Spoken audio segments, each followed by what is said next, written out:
Не, ще го отида отзад. Врелата вода влязохме вътре в басейна. Уникално място сред дивата пустош. Тук няма кой да ви притесни, няма кой да ви обезпокои. Виждам, че има и мишечници тук.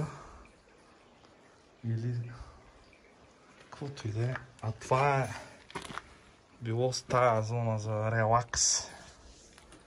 Я да видим сега, от тук ще излезем. Да. И тук достъпът е нулев.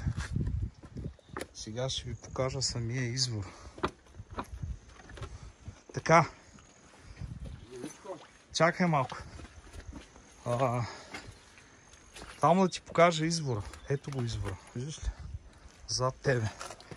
Това е тук се смесва топлата и студената вода. Ето тук. Е в това нещо. Черпателче. Я държа така да го покажем, а без да пръсти и други работи. Така. Пускай. Така. Ето тук.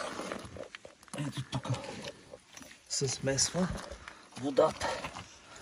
Топлата и студената вода. И тук си е своеобразен черпател, като стигне до преливната тръба и влиза вътре в... Няма по-диво място от това. Тук може да се съчетае еднодневна екскурзия офроуд с високо проходим автомобил и къпане в басейн с минерална вода. При